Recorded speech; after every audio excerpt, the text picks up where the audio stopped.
Bismillahirrahmanirrahim. Assalamualaikum warahmatullahi wabarakatuh. Innal hamdalillah nahmaduhu wa nasta'inuhu wa nastaghfiruh wa na'udzu billahi min shururi anfusina wa sayyiati a'malina. Man yahdihillahu fala mudilla lahu wa man yudlil fala hadiya lahu. Wa asyhadu an la ilaha illallah wahdahu la syarika lahu wa asyhadu anna Muhammadan abduhu wa rasuluh.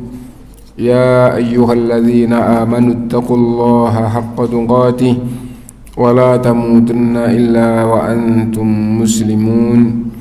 Ya ayyuhan nasu taqu rabbakumul ladzi khalaqakum min nafsin wahidah wa khalaqa minha zawjaha وبث منهما رجالا كثيرا ونساء واتقوا الله الذي تساءلون به والأرحام إن الله كان عليكم رقيبا. يا أيها الذين آمنوا اتقوا الله وقولوا قولا سديدا يصلح لكم أعمالكم ويغفر لكم ذنوبكم ومن يطع الله ورسوله فقد فاز فوزا عظيما.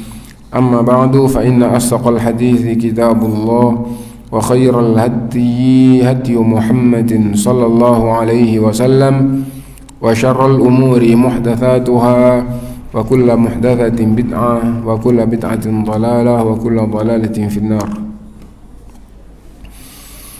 Ma'asyiral muslimin, bapak-bapak, ibu-ibu, saudara-saudara sekalian rahimakumullah. Alhamdulillah kita bisa berkumpul kembali untuk melanjutkan kajian kita, dan dari kitab Al-Kabair kita sampai Al-Kabiratus Sadisah wal Ishrun, dosa besar yang disusun oleh Al-Imam Al-Zahabi, yang nomor 26, Al-Qadhi As-Su', hakim yang jelek.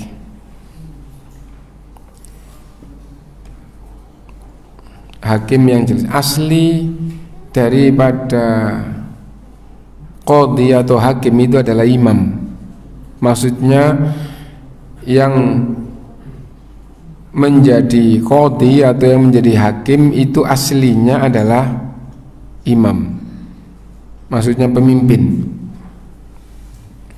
Kalau pemimpin itu karena luasnya yang dipimpin atau karena banyaknya kesibukan, maka tatkala ada permasalahan, nah boleh pemimpin itu mewakilkan kepada yang lain, atau karena sebab tertentu boleh pemimpin itu mewakilkan kepada yang lain untuk memutuskan perkara. Nah karena itu qadhi itu kedudukannya, tatkala dia jadi qadhi itu sama dengan imam, sama dengan pemimpin, wajib ditaati.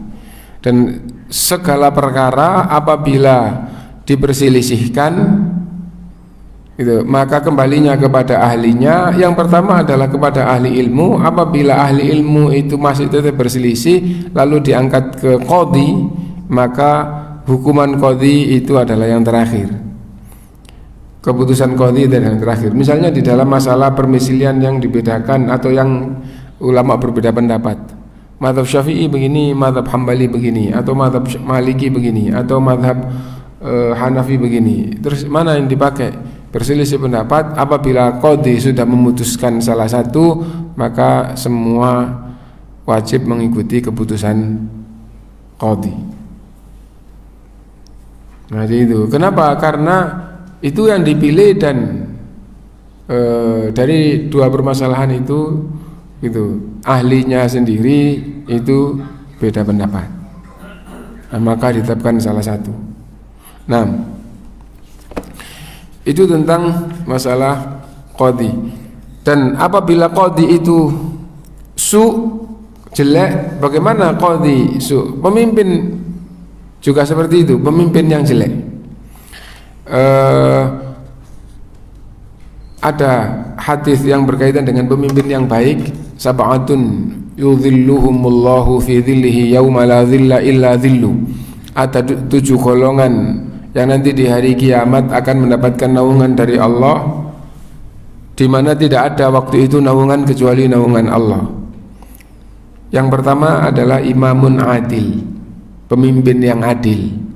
Pemimpin adalah imam, imamun adil, dan dia adalah yang memutuskan perkara, dan itu adalah qadhi.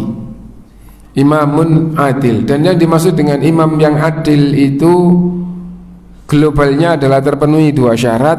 Yang pertama, imam yang menegakkan hukum Allah SWT. Itu yang pertama gitu. Karena itu pemimpin manapun yang bukan hukum Allah yang dipakai, maka dia tidak disifati sebagai pemimpin yang adil. Bahkan itu adalah pemimpin yang zalim. Nah, jadi pemimpin yang adil globalnya adalah harus 2 hal. Yang pertama, pemimpin yang menggunakan hukum Allah sebagai hukum, dan yang kedua, menegakkannya.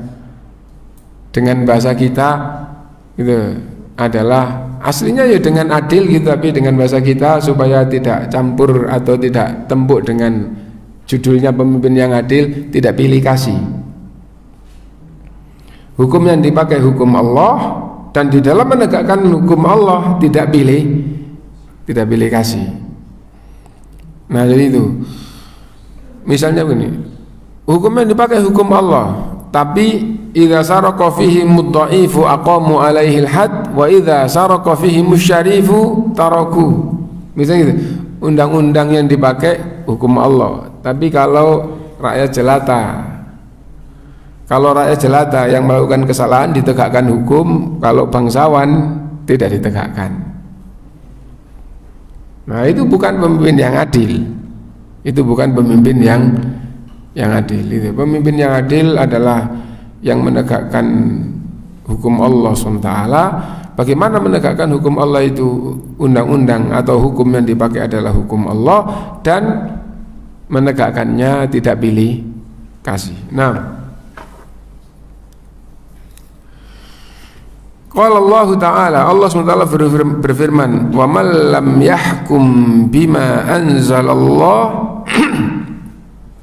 faulaika humul kafirun.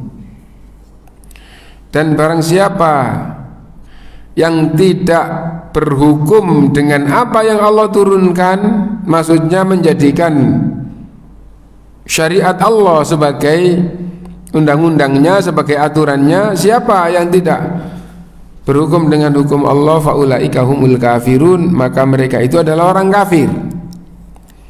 Mereka itu adalah orang kafir. Tetapi ayat bahkan oleh Allah Taala dikumpulkan pembahasannya, ayat wa man lam yahkum bima anzalallah itu ada 3. Wa man lam yahkum bima anzalallah faulaika humul kafirun, wa man lam yahkum bima anzalallah faulaika humul zalimun, wa man lam yahkum bima anzalallah faulaika humul fasiqun.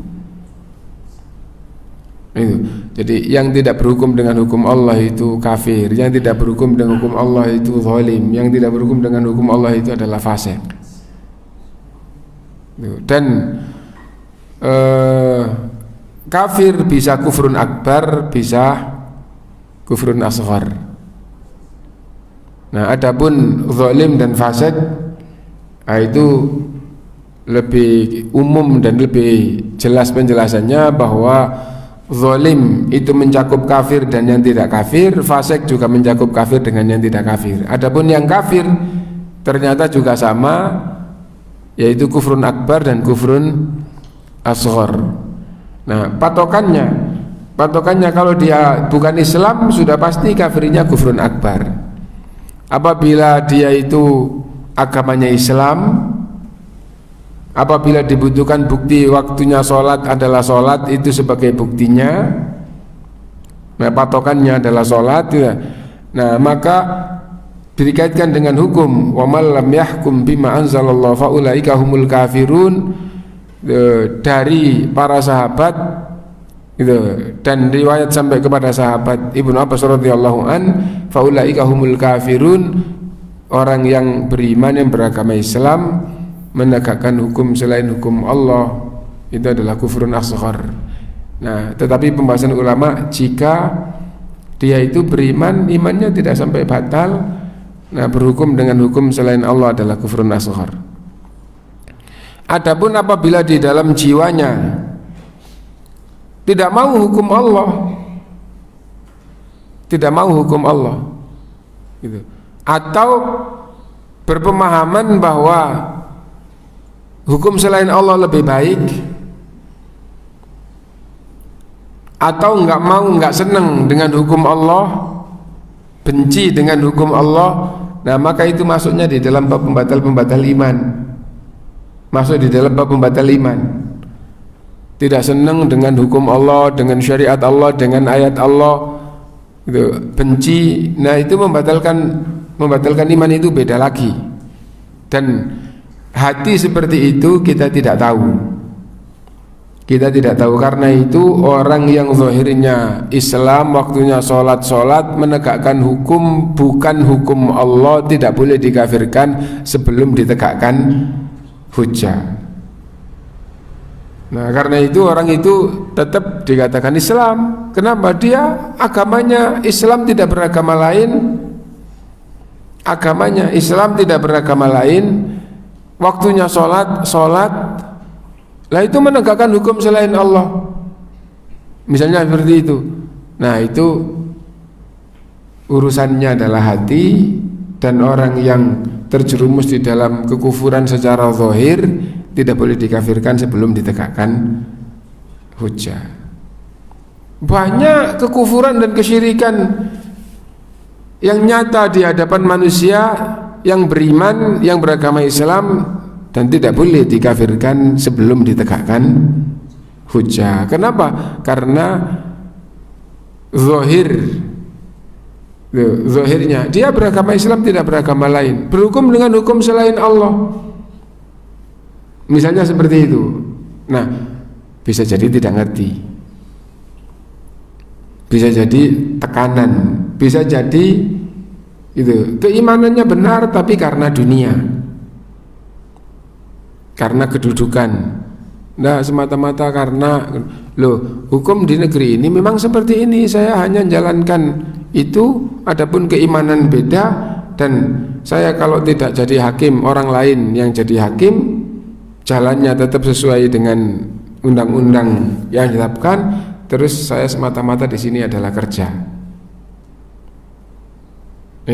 Bukan kafir dia orang Islam, tidak beragama lain, waktunya sholat, dia bekerja di pekerjaan yang haram. Nah jadi kayak gitu. Nah karena itu wa man lam yahkum bima anzalallah faulaika humul kafirun, faulaika humul zalimun, faulaika humul fasikun. Ada 3 kayak gitu. Nah dan yang diambil pelajaran di sini, semua dosa yang apabila ada lafadz kufur atau lafadz syirik dalam dosa itu, pelakunya dikatakan kafir atau musyrik, seandainya itu bukan kufrun akbar, bukan syirkun akbar, berarti asghar dan kufrun akbar dan kufrun asghar, kufrun asghar dan syirkun asghar itu adalah dosa besar. Nah karena itu di sini pembahasannya dosa-dosa besar, dan ayat ini diangkat. Terus kalau wa man lam yahkum bima anzalallahu faulaika humul kafirun kufrun akbar, maka itu bahkan akbarul kabair. Tapi kalau faulaika humul kafirun kufrun asghar, itu tetap masuk dalam dosa besar. Nah itu kaitannya dengan bab di sini. Nah jadi berhukum dengan hukum selain Allah meskipun tidak sampai membatalkan iman, maka sesungguhnya itu dosa besar. Lalu kalau pembahasannya dilanjutkan lebih panjang, berhukum dengan hukum selain Allah itu tidak hanya panggilan kepada hakim, tapi juga kepada yang dihukumi. Kepada yang dihukumi. Bahkan awal dari pembahasan ini adalah yang dihukumi. Orang munafik berselisih dengan para sahabat. Orang munafik berselisih dengan sahabat, ya. Bahkan juga ada orang munafik berselisih dengan orang Yahudi. Orang Yahudi berkata, kita berhukum kepada Muhammad sallallahu alaihi wasallam. Ternyata orang munafik itu mengatakan, enggak, kita berhukum kepada rahib Yahudi. Nah, jadi kayak gitu.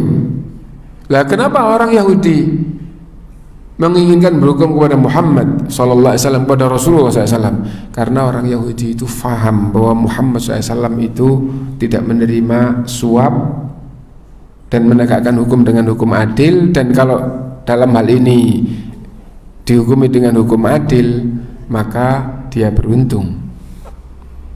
Adapun orang munafik tidak mau berhukum dengan hukum Rasulullah SAW. Nah, karena itu yang kita ambil pelajaran dengan mengangkat contoh itu bukan masalah hukumnya, tapi pembahasan tentang orangnya. Wa man lam yahkum bima anzalallahu fa ulaika humul kafirun. Tidak hanya hakimnya, tapi juga yang dihakimi. Yang dihakimi tidak mau hukum Allah, berarti dia berhukum dengan hukum selain Allah. Nah, karena itu kalau ada orang-orang tertentu, ada golongan tertentu kemudian memprotes penguasa, mengkafirkan penguasa, kenapa tidak berhukum dengan hukum Allah, terus dia sendiri tidak berhukum dengan hukum Allah, tetangganya, keluarganya, masyarakatnya tidak berhukum dengan hukum Allah, gitu. Nah, kenapa kok melakukan hal yang sulit sementara yang lebih dekat dengan dirinya tidak dilakukan? Yang jauh, yang sulit, yang segala macam itu menunjukkan tidak benar. Kenapa? Karena di dalam Islam segala hal, mulai bab iman, ibadah, akhlak, muamalah, halal, haram, itu dimulai dari dirinya. Qu anfusakum wa ahlikum nar. Itu. Dan hukum Allah tidak hanya mencuri potong tangan, bahkan yang lebih besar daripada itu ada tauhid, itu hukum Allah. Tetangganya menyekutukan Allah, bahkan keluarganya dibiarkan, lalu menuntut pemimpin negara untuk menegakkan hukum Allah. Nah, itu menunjukkan bahwa tidak kembali kepada tuntunan Nabi sallallahu alaihi wasallam. Nah, kita kembali, wa man lam yahkum bima anzalallahu fa ulaika humul kafirun, gitu. Masuk di dalam atau sebagai dalil dalam pembahasan qadhi as-su, gitu. Qadhi yang jelek. Nah, berikutnya wa qala ta'ala afa hukmal jahiliyati yabghun. Apa hukum jahiliyah yang mereka inginkan? Nah, jadi pembahasannya juga tetap ada kaitannya dengan yang di atas. Kalau bukan hukum Allah, berarti hukum itu hukum jahiliyah. Dan tidak hanya di dalam masalah mencuri potong tangan, dan tidak hanya di dalam masalah hudud dan semisalnya, sesungguhnya tauhid dan syirik itu adalah hukum Allah. Allah memerintahkan ketauhidan, Allah melarang kesyirikan, itu hukum Allah. Ibadah itu juga hukum Allah SWT, gitu. Dan bahkan di dalam semua permasalahan, hukum pernikahan itu hukum Allah, perceraian itu hukum Allah, gitu. Waris itu hukum Allah, gitu.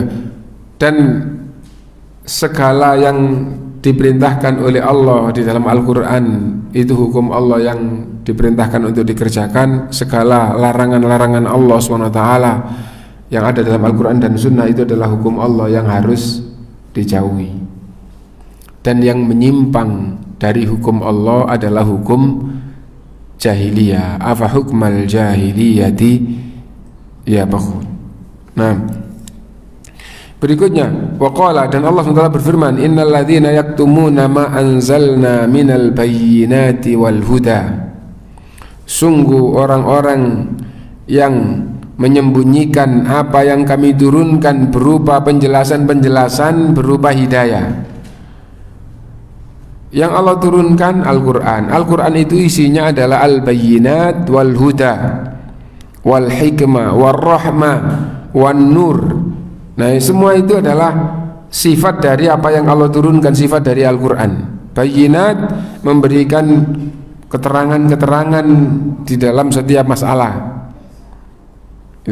Tauhid itu kesyirikan tapi didiamkan. Itu masuk alladzina yaktumuna ma anzalna minal bayyinati wal huda. Ada kebatilan, ada ayatnya. Misalnya di lingkungan ini khamr,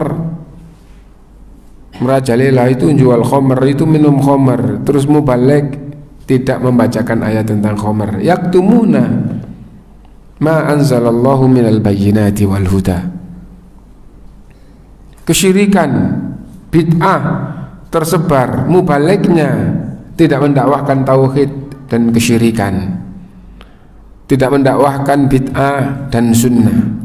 Maksudnya mendakwahkan, mengajarkan kesyirikan, bahwa itu adalah syirik dan yang terjerumus ke dalamnya akan diazab dengan azab yang paling pedih, karena itu harus dijauhi. Jadi yang dimaksud mendakwahkan kesyirikan bukan mengajak kepada kesyirikan.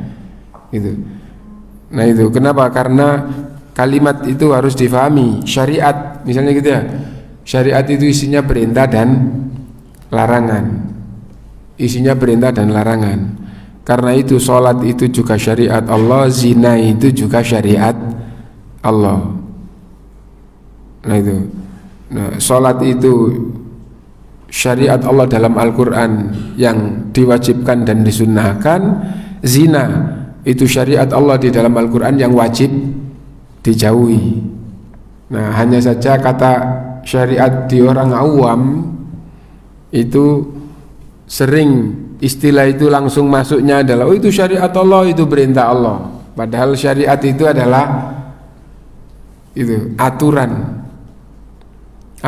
dan aturan itu ada yang berupa perintah dan berupa larangan. Nah gandengannya dalam pembahasan itu akidah dan syariah. Akidah itu yang berupa keyakinan, syariat itu yang berupa pengamalan. Pengamalan itu ada yang berupa perintah untuk dilaksanakan, larangan untuk dijauhi dan dihilangkan. Nah dakwah juga begitu. Nah dakwah itu apa? Amar ma'ruf nahi mungkar, mengajak kebaikan, mencegah kemungkaran. Oh itu mendakwahkan zina. Apa maksudnya? Melarang perzinahan. Nah yaitu ya, jadi dakwah itu isinya adalah amar ma'ruf nahi mungkar. Nah, supaya tidak salah persepsi. Innal ladzina yaktumuna ma anzalna minal bayyinati wal huda. Sungguh orang-orang yang menyembunyikan apa yang kami turunkan berupa keterangan-keterangan dan berupa petunjuk, berupa hidayah kebenaran, gitu. Mim ba'di ma bayyanahu linnas, setelah kami jelaskan pada manusia. Kami jelaskan maksudnya kami turunkan dan sudah dibacakan oleh Rasulnya kepada para sahabat, sudah dibacakan sahabat kepada para tabi'in dan seterusnya, gitu. Mim ba'di ma bayyanahu linnasi fil kitab, ada di dalam Al-Quran, gitu. Ulaika yal'anuhumullah wa yal'anuhumul la'inun. Mereka itu akan mendapatkan laknat dari Allah dan akan mendapat laknat dari semua hamba Allah yang melaknat, para malaikat, para rasul, orang-orang yang takwa nanti akan melaknat mereka di hari kiamat. Nah itu yang diambil pelajaran di sini dikaitkan dengan bab, yaitu menyembunyikan ilmu. Ayat ini dilaknat semua dosa yang dikatakan kafir atau musyrik, baik akbar maupun asghar. Semua dosa yang ada hukum hadnya, hukum fisiknya di dalam Quran dan Sunnah, seperti berzina yang sudah muhsan dirajam, yang ghairu muhsan dicambuk, nah itu hukuman fisik ya. Mencuri dipotong tangan, nah itu. Dan yang semisal, yang penting ada hukuman fisiknya, maka itu dosa besar. Semua dosa yang dinyatakan oleh Allah akibat dosa itu dilaknat, dimurkai oleh Allah, dan yang semisal, maka itu juga dosa besar. Nah, berarti di sini menyembunyikan ilmu syar'i dilaknat, dan segala yang dilaknat itu masuk dalam dosa besar. Nah, lalu kaitannya dengan qadhi as-su, sesungguhnya itu apabila qadhi itu faham syariat Allah lalu tidak menghukumi dengan hukum Allah, maka tadi maka judulnya itu adalah qadhi su, itu adalah termasuk dosa besar. Dan masuk di dalam bab berhukum dengan hukum Allah adalah menjelaskan kepada orang yang berselisih terus tidak memberikan penjelasan. Ini berselisih dengan yang lain. Dia tahu ayat Allah begini terus tidak dijelaskan. Orang yang berselisih itu bisa jadi murni karena hawa nafsu, bisa jadi karena tidak tahu kebenaran, masing-masing mengira itu adalah haknya. Loh, ini hak saya, yang satu ini hak saya, akhirnya berselisih. Lah kalau tidak karena seperti itu, tapi berselisihnya murni karena ingin merampas hak orang lain, nah itu lebih umum lagi, lebih melebar lagi. Nah, misalnya begini, yang satu betul-betul sadar itu bukan haknya, itu adalah hak pihak kedua, tapi pihak kedua diketahui tapi dia tidak punya surat. Misalnya hak ini penguatnya adalah surat, dia tidak punya suratnya, terus diakui ini milik saya. Nah itu akhirnya terjadi perselisihan, dibawa ke hakim atau ke orang. Loh, kamu mengakui ini milikmu? Iya. Mana buktinya? Nggak punya suratnya, Pak. Lah kamu? Saya juga nggak punya. Lah akhirnya kan berselisih. Nah itu. Nah, apabila ada berselisih karena seperti itu, ada yang berselisih karena masing-masing mengira itu adalah haknya. Dan di dalam bab warisan misalnya, saya juga anak, dia juga anak. Nah, tapi yang ini anak laki, yang itu anak perempuan. Terus orang itu tahu ayat Allah tidak menyampaikan. Nah, maka masuk di dalam bab yaktumu nama anzalallah. Atau meskipun bukan anak, itu wanita punya banyak harta, meninggal, ahli warisnya suaminya, bapak ibunya, dan punya anak. Nah, terus sebagai ahli waris ada yang kepingin, tapi karena adat,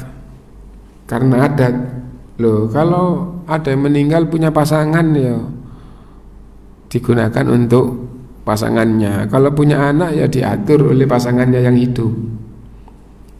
Nah, dan itu banyak gitu. Bahkan yang perempuan meninggal harta warisnya banyak, karena suaminya masih hidup, maka tidak dibagi. Terus akhirnya menikah lagi dengan wanita lain. Anaknya sama istri yang meninggal itu akhirnya diberi sekedar apa yang jadi kebutuhannya, terus haknya yang lain gitu. Apalagi nanti kalau dengan istri yang baru punya anak lagi, itu benda karu-karuan gitu. Nah, dan orang yang tahu harus membacakan ayat-ayat Allah Subhanahu wa ta'ala. dan seterusnya ya.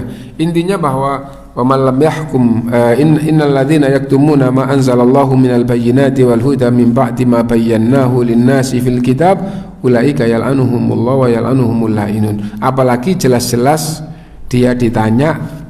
Nah, kaitannya dengan Al-Qadhi Asu, meskipun dia bukan kedudukannya sebagai hakim dalam pemerintahan, tapi kalau dia ditanya, maka tidak boleh menyembunyikan ilmu. Allah SWT berfirman seperti ini, Rasul SAW bersabda seperti ini, tidak boleh disembunyikan. Sesungguhnya orang yang ditanya tidak memberikan penjelasan sesuai dengan Quran dan Sunnah, maka itu masuk di dalam bab Qadhi Asu. Nah, berikutnya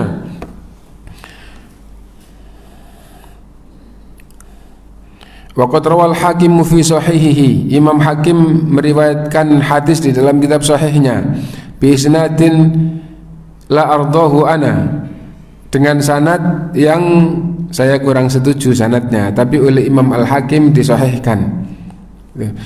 An Talha ibnu Ubaidillah, dari Talha ibnu Ubaidillah anin Nabi SAW annahu qala la yakbalullahu salata imamin hakama bi ghairi ma anzalallah.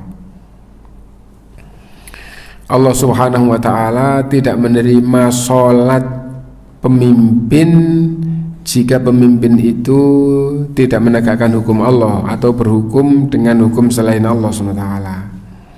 Nah, hanya saja Imam Az-Zahabi di dalam menuliskan hadis ini, Imam Al-Hakim mensahihkan, tapi saya tidak cocok.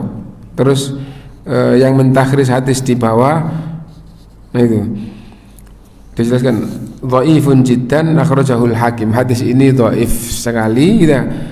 Dan hadis ini dikeluarkan oleh Imam Al-Hakim min hadis Talha ibnu Ubaidillah, dari hadis Talha ibnu Ubaidillah, dan disahihkan oleh Imam Al-Hakim. Waraddahu Adz-Dzahabiyu, dan Imam Adz-Dzahabi menolak kesahihannya biqaulihi sanaduhu mudlim, sanadnya tidak jelas.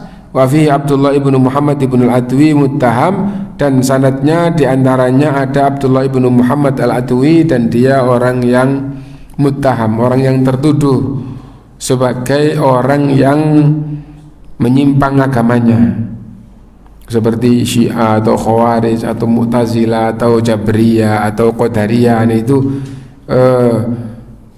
tertuduh sebagai orang yang seperti itu ya. Wa qala al-Bukhari, dan Imam Bukhari mengatakan bahwa Muhammad Al-Adwi, Abdullah bin Muhammad Al-Adwi adalah mungkarul hadis, hadisnya mungkar. Wa qala Waqi, dan Waqi gurunya Imam Bukhari mengatakan, gurunya Imam Syafi'i mengatakan ya dhaul hadis, bahkan dia termasuk golongan orang-orang yang memalsukan hadis. Intinya bahwa hadis ini di kalangan ulama-ulama ahli hadis dikatakan tidak sahih. Wa sahhaha al-Hakim aidan, ya. Dan Imam Al-Hakim juga mensahihkan wal uhda alaihi min hadits Buraidah, dan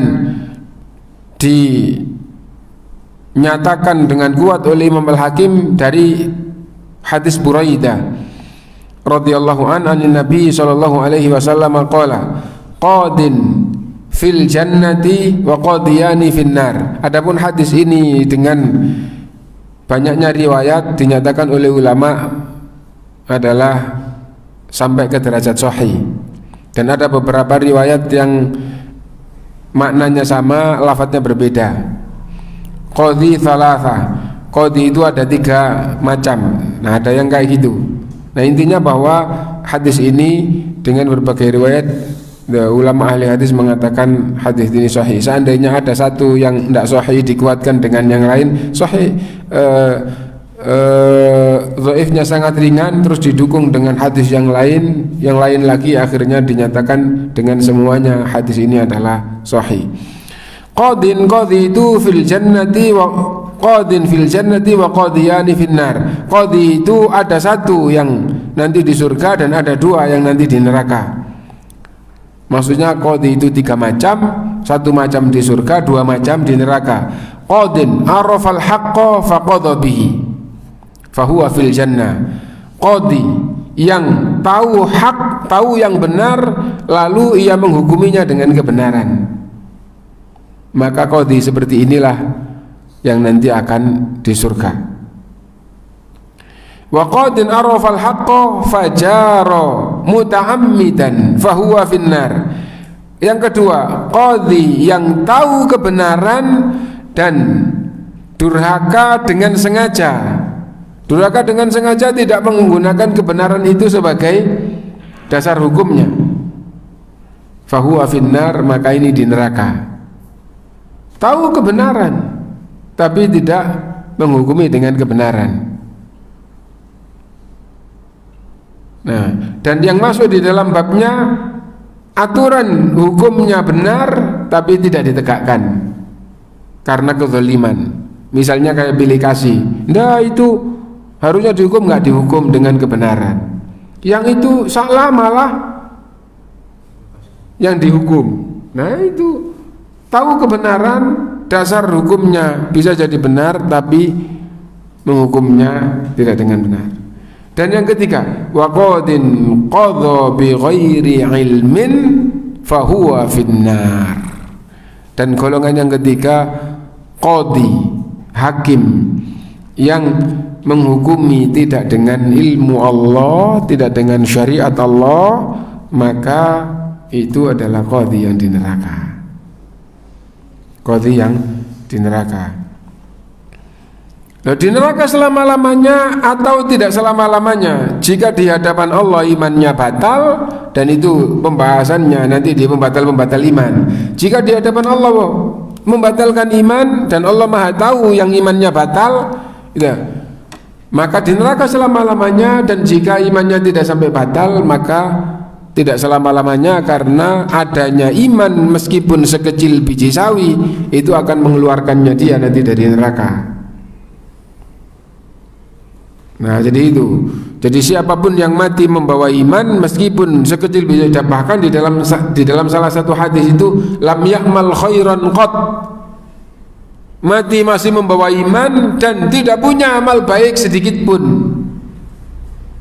Nah, sampai kayak gitu, tetap akhirnya nanti dikeluarkan di neraka. Bahkan hadis syafaat yang panjang yang paling akhir keluar dari neraka, ya. Nah, semua telah memberi syafaat, para malaikat, para rasul, para nabi, orang yang takwa, gitu.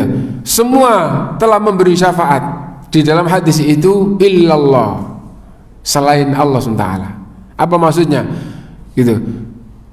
Yang diberi hak oleh Allah untuk memberi syafaat, semua telah memberi syafaat. Hanya Allah SWT yang belum memberikan kebaikan tanpa syafaat hamba-hambanya yang dipilih.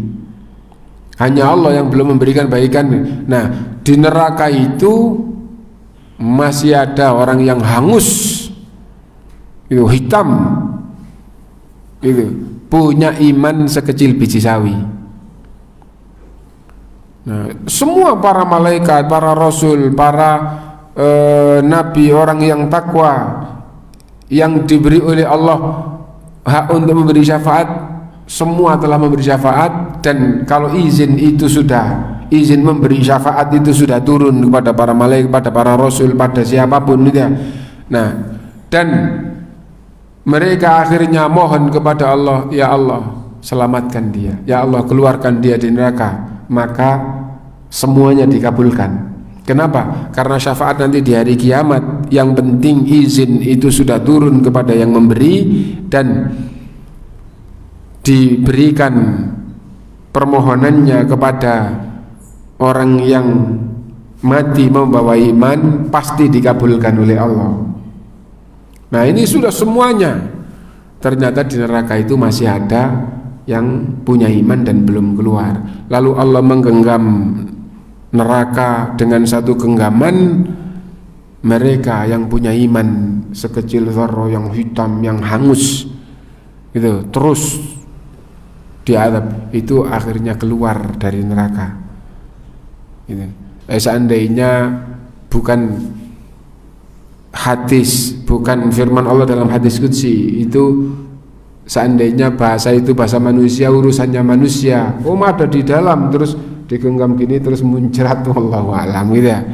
Nah, hanya saja kita tidak boleh punya tasawur kayak gitu. Kenapa? Kita tidak tahu neraka, kita tidak tahu tangan Allah. Nah, itu ya, yang penting kita beriman bahwa Rasulullah SAW bersabda seperti itu. Akhirnya mereka keluar dari neraka, kemudian digiring ke telaga, kemudian dimasukkan ke dalam surga, dan itulah yang terakhir yang Allah masukkan ke dalam surga. Dan di surga itu masih sangat luas yang belum ada penghuninya, lalu Allah menciptakan makhluk untuk menghuninya seperti apa yang Allah kehendaki. Nah, salah satu pelajaran yang diambil bahwa siapapun yang mati membawa iman, iman itu meskipun sekecil dzarrah akan mengeluarkannya dari neraka. Dan itu bukan meremehkan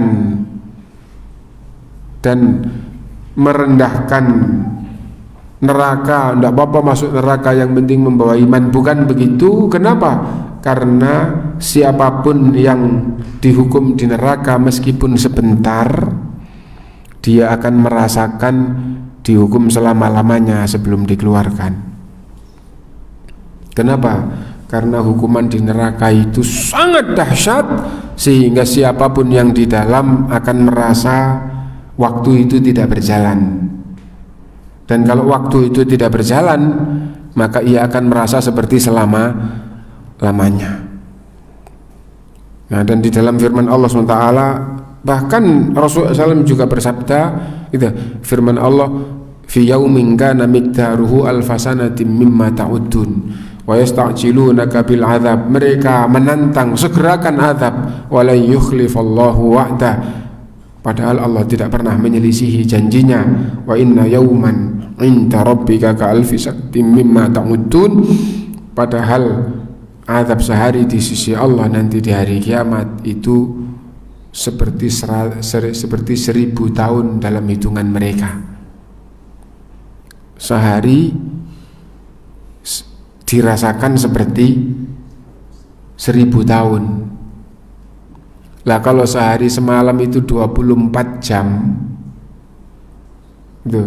Nah, seandainya bukan sehari, sejam gitu saja, terus yang ia rasakan itu seperti berapa? Berarti 1000 dibagi 24 masih berapa? Kalau dibagi 25 masih berapa? Masih 80 ya, 40 ya, masih 40. Nah, kalau bagi 24 berarti 40 lebih ya, 40 tahun. 40 tahun, rasanya 40 tahun dibakar kayak apa? Gitu. Kalau dia dihukum 1 jam, rasanya panas matahari, tidak pernah ada awan, tidak pernah malam, terus dia di bawah terik matahari 40 tahun. Gimana? Kok di bawah matahari 40 tahun? Ini bukan di matahari, ini diadab di api neraka. Itu kalau 1 jam. Orang kalau kebakaran di dalam rumah, kebakaran betul-betul, kalau sudah kebakaran bisa jadi tidak sampai 5 menit sudah pingsan, sudah nggak terasa, terus akhirnya mati. Ya, diadab di neraka itu tidak bisa mati. Diadab di neraka tidak bisa mati. Nah, karena itu orang yang mati membawa iman tidak selama-lamanya akan dikeluarkan. Itu bukan merendahkan neraka, tapi itu menunjukkan keistimewaan iman. Meskipun imannya sangat lemah, yang penting belum sampai batal, maka beda dengan orang kafir yang di neraka selama-lamanya. Nah, qultu, Imam Az-Zahabi berkata, fakullun min qadhi bi ghairi ilmin wala bayyinatin minallahi wa rasuli. Semua qadhi, semua hakim, bahkan tadi termasuk orang yang ditanya permasalahan, itu berselisih satu dengan yang lain, terus minta itu supaya diselesaikan. Misalnya ada perselisihan di antara tetangga, lalu ada orang yang menyampaikan, atau ada dua berselisih terus tanya kepada ustadz atau kepada kiai atau yang lainnya gitu ya. Nah, lalu menjelaskannya tanpa ilmu dari Allah dan Rasulnya, ala ma yakzi bihi, atas apa yang ia tetapkan, fahuwa dakhilun fi hadzal wa'id, maka itu masuk di dalam ancaman ini. Karena itu Imam Malik rahimahullah itu tatkala ditanya banyak masalah, banyak mengatakan la adri. La adri, kenapa? Karena tidak boleh memberikan jawaban tanpa dasar, tanpa ilmu. Dan bahkan di kalangan ulama sejak generasi awal gitu, man qala la adri faqad afta, apabila ditanya terus dia tidak tahu dasarnya, tidak tahu hukumnya, lalu menjawab la adri, sesungguhnya dia telah berfatwa dengan benar. Nah, jadi itu. Nah, berikutnya warawa Syuraik, dan Syuraik meriwayatkan anil A'mash an Sa'd bin Ubaidah an ibni Buraidah an abihi qala qala Rasulullah SAW qadiyani fin nar wa qadin fil jannah. Dua qadi, dua macam qadi di neraka dan satu qadi di surga. Wa dzakarul hadis, lalu mengangkat hadis di atas. Ini menunjukkan bahwa hadisnya seperti di atas tapi beberapa macam gitu. Wa dzakarul hadis, qalu, para sahabat bertanya, fama dzambul ladzi jahila. Wahai Rasul, orang yang maunya memutuskan dengan benar tapi tidak punya ilmunya, sehingga nggak pakai dasar dari Quran dan Sunnah, apa dosanya? Qala dzambuhu alla yakuna qadiyan hatta ya'lam. Kesalahannya adalah harusnya dia tidak jadi qadhi sampai dia tuh harusnya dia tidak memutuskan sampai tahu dasarnya. Tidak boleh memutuskan perkara, tidak boleh memberikan jawaban atas orang yang sedang membutuhkan penyelesaian. Nah, jawabannya itu tidak berdasar dengan Quran dan Sunnah atau menyimpang dari Quran dan Sunnah. Nah, karena itu jawabannya yang lebih tepat, saya tidak tahu. Kalau saya tidak tahu berarti belum selesai masalah. Gitu. Adapun apabila sudah dijawab kayak begini ternyata menyimpang, maka ancamannya bahwa kamu telah memutuskan dengan tanpa hidayah dari Allah SWT. Wa aqwa minhu, dan yang lebih kuat lagi darinya, hadits Maqil bin Yasarin anin Nabi sallallahu alaihi wasallam qala ma min ahadin yakunu ala syai'in min hadhihi al-ummati fala ya'tilu fihim illa kabbahu Allahu finnar. Yang lebih kuat lagi ancamannya adalah ma min ahadin, tidak ada seorang pun, qadhi, hakim maupun kedudukannya bukan qadhi, tidak ada seorang pun yakunu ala syai'in min hadhil ummah, yang menyelesaikan sesuatu dari masalah umat ini, fala ya'dilu fihim, lalu tidak adil di dalam menyelesaikan, illa kabahullahu finnar, tidak ada satupun kecuali Allah akan jerumuskan ke dalam neraka. Nah, jadi kalau tidak ada seorang pun kecuali Allah jerumuskan dalam neraka, berarti setiap orang yang seperti ini Allah jerumuskan ke dalam neraka. Karena itu siapapun yang pernah menyelesaikan perkara tanpa dasar, maka tidak ada jalan lain baginya kecuali harus betul-betul beristighfar dan bertaubat kepada Allah Subhanahu wa ta'ala. Lalu kalau sudah kayak begitu, maka sungguh sangat berat untuk jadi qadhi. Ya, kenapa? Karena pembahasannya, judulnya adalah qadhi yang tidak benar atau qadhi as-su, yang jelek, dan masuk di dalam bab qadhi adalah siapapun yang menyelesaikan masalah. Nah itu. Nah, maka tidak keluar dari tiga golongan, tahu kebenaran dan memutuskan dengan kebenaran, itulah yang pahalanya sangat besar, bahkan dijanjikan surga. Nah, dan yang tahu tapi tidak menjalankan dengan kebenaran atau yang tidak tahu sehingga tidak memutuskan dengan hidayah, maka dua-duanya di neraka gitu. Nah kalau gitu maka bagaimana? Maka seperti kebanyakan ulama, kalau tidak terpaksa tidak mau diangkat jadi qadhi. Kenapa? Tidak gampang, nggak gampang untuk memutuskan dengan benar. Nanti kalau ternyata kasusnya dilaporin orang, kasusnya pejabat, nah gimana? Dilaporin orang kasusnya keluarga raja, tidak gampang. Laporan ternyata anaknya sendiri atau keluarganya sendiri, tidak gampang. Rasulullah SAW itu bersabda, lau anna Fatimah binta Muhammadin saraqat laqata'tu yadaha. Rasulullah SAW bersabda, seandainya Fatimah putri Rasulullah SAW yang mencuri, maka Rasulullah akan potong tangannya. Dan itu kenapa? Karena gitu, kaum itu minta syafaat kepada Zaid anak angkat Rasulullah SAW. Jadi wanita bangsawan gitu, wanita bangsawan dinyatakan mencuri. Wah, kabilah itu, kaum itu keberatan kalau bangsawan harus dipotong tangannya. Kenapa? Wah, ini akan menghinakan kabilah ini, ya kan itu. Nah, terus bagaimana? Wah, kalau gitu hendaknya ada yang mengatakan atau menyampaikan kepada Rasulullah agar ada cara lain supaya kabilah itu tidak menjadi hina. Siapa yang berani berkata kepada Rasulullah kalau bukan Zaid? Akhirnya mereka pakai sarana Zaid.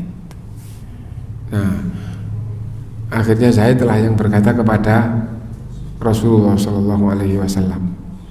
Nah, Zaid minta kepada Rasulullah itu bagaimana supaya hukuman itu tidak dipotong tangan, dengan cara lain, mungkin dengan harus membayar berapa atau nah itu intinya bahwa itu.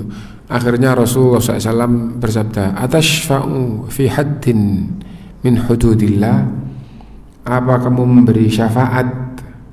Memberi syafaat itu maksudnya apa? Pernah kita sampaikan, syafaat itu apa? Su'alul khairi lil khair. Syafaat adalah permohonan kebaikan untuk orang lain, gitu. Nah, itu. Nah, pemberi syafaat adalah orang yang minta. Jadi pemberi syafaat adalah orang yang minta kebaikan untuk orang lain. Kalau penerima syafaat sudah sesuai dengan lafadznya. Penerima syafaat ya orang yang diberi kebaikan atau dimintakan kebaikan supaya dia diberi kebaikan. Nah, Zaid akhirnya menghadap kepada Rasulullah dan minta untuk kabilah tadi itu. Akhirnya Rasulullah SAW bersabda, atashfa'u fi haddin min hududillah, apa kamu memberi syafaat itu dalam hukum di antara hukum-hukum Allah SWT. Wallahi demi Allah, lau anna Fatimah binta Muhammadin saraqat laqata'tu yadaha. Seandainya Fatimah putri Rasulullah SAW yang mencuri, maka Rasulullah akan potong tangannya. Nah, karena itu tidak gampang jadi qadhi. Itu kaitannya. Karena itu di sini di yang akhir itu dari Abu Hurairah radhiyallahu an, dari Nabi SAW qala, man ju'ila qadiyan bainan nas fa ka'annama dzubiha bi ghairi sikin. Barang siapa yang diangkat sebagai qadhi untuk memutuskan perkara di antara manusia, maka yang diangkat sebagai qadhi itu seolah-olah dia ini dipenggal lehernya tanpa pisau. dipenggal tapi penggalnya nggak pakai pisau. Lah pakai apa? Pakai kayu atau pakai yang bukan tajam seperti pisau terus sampai ini. Lah kalau orang itu dihukum mati itu dipenggal kepalanya jeluk, dipotong maksudnya gitu, sebentar terus mati. Lah kalau dia disembelih udah gitu nggak pakai pisau terus sampai mati kayak apa? Nah jadi kayak gitu. Siapa yang diangkat jadi qadhi, jadi hakim di tengah-tengah manusia, sesungguhnya dia itu seolah-olah yang diangkat itu disembelih tanpa pisau. Wah, kamu itu mendapatkan sesuatu yang sangat tidak enak. Gampangnya begitu di hadapan Allah SWT. Kenapa? Karena tidak gampang jadi qadhi yang selamat. Nah, dari situ hampir semua ulama keberatan untuk dijadikan menjadi qadhi, dan banyak yang tidak mau. Yang mau itu menilai bahwa terpaksa, dan kalau dia tidak mau nanti dikhawatirkan hakimnya nanti tambah hakim yang zalim. Itu. Nah, adapun apabila dia betul-betul jadi qadhi dan betul-betul menggunakan ayat Allah, hadis Rasul, dan apabila ada permasalahan tidak ada ayat dan hadisnya yang jelas, tapi memang prinsipnya benar, yang dilakukan benar, ketika dia tidak mengetahui ayat dan hadis di dalam bab yang langsung lalu ijtihad,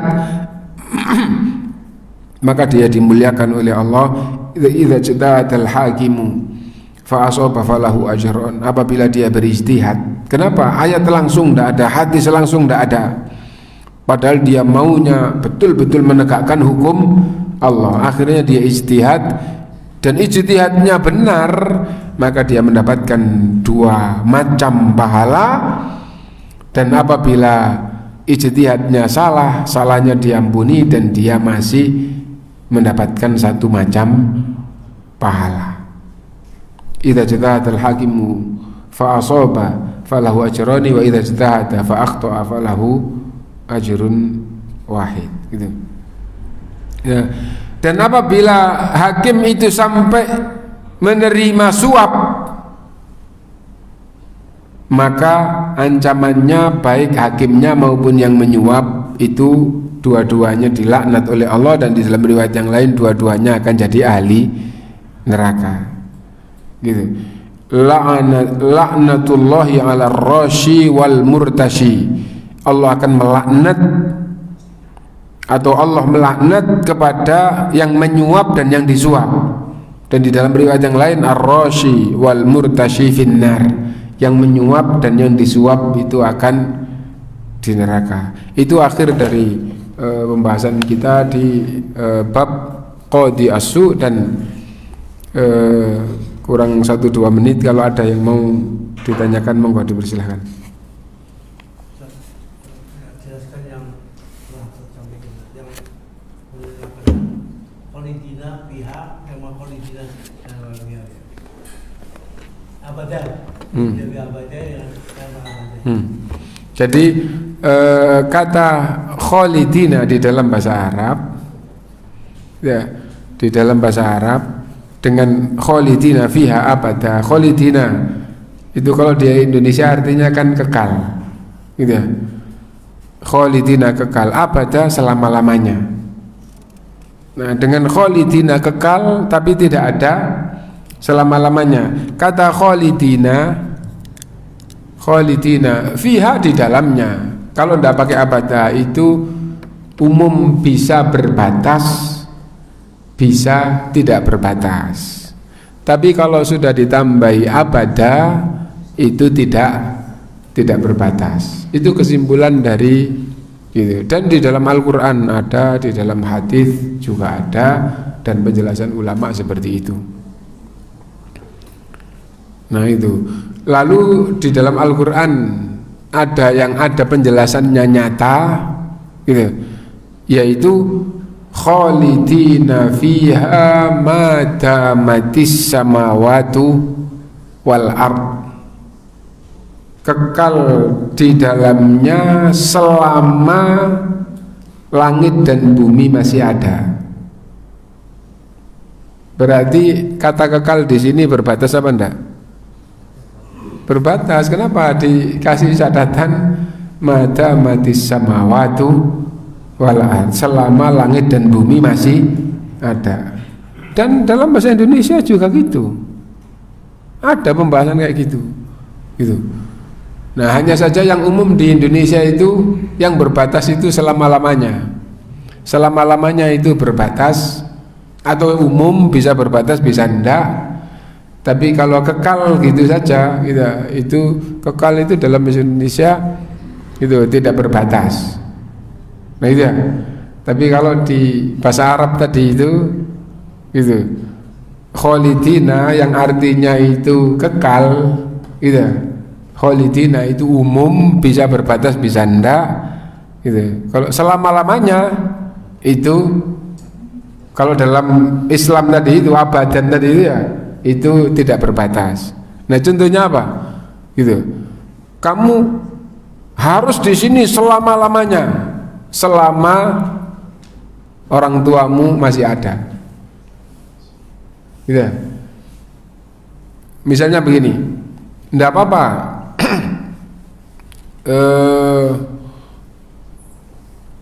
Misalnya salah satu contoh ya, ada orang menikah mau melamar anaknya, enggak apa-apa itu, tapi ada syaratnya gitu. Kamu sama istrimu tetap di sini. Sampai kapan, Mbak? Selamanya. Selama bapak ibu masih ada ya, selamanya, tapi berbatas ya. Gitu. Dulu ada santri kita gitu, pandai, lulus Al-Furqan, sangat pandai ya, dan dari Kalimantan. Terus mau nikah, ternyata itu yang dikenalkan itu putri anak satu-satunya. Nah ternyata itu kedua orang tuanya, wah kalau kamu dibawa keberatan orang tua gitu.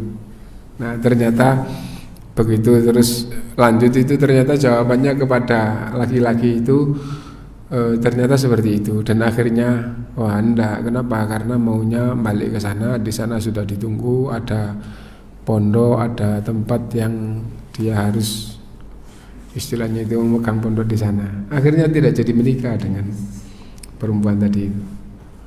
Nah, sampai kapan?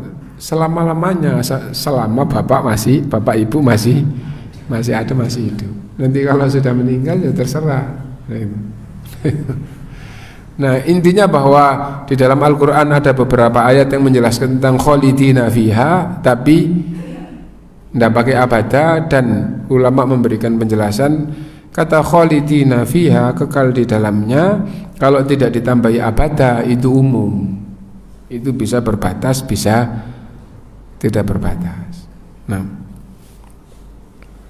Nah kalau sudah abada, dan baik surga maupun neraka di dalam Al-Quran ada yang ayatnya hanya kholidina fiha, ada yang kholidina fiha abada. Contoh dalam surat lam yakunil ladzina kafaru innal ladzina kafaru min ahlil kitabi wal musyrikina fi nari jahannam kholidina fiha, tidak ada abadanya. Ulaika hum syarrul bariyah. Nah, lo itu kan kafir yang di luar Islam, kok enggak selama-lamanya, kok enggak abada. Loh, meskipun enggak pakai abada itu bisa berbatas, bisa tidak berbatas, tidak ada masalah. Nah kan itu kan nah tapi kalau sudah kholidina fiha abada, sudah pasti selama-lamanya. Innalladzina amanu wa amilus solihati ulaika hum khairul bariyah jazaohum 'inda rabbihim jannatu 'adnin tajri min tahtiha al-anharu khalidina fiha abada. Nah, ada yang ada abadanya, ada yang enggak. Nah,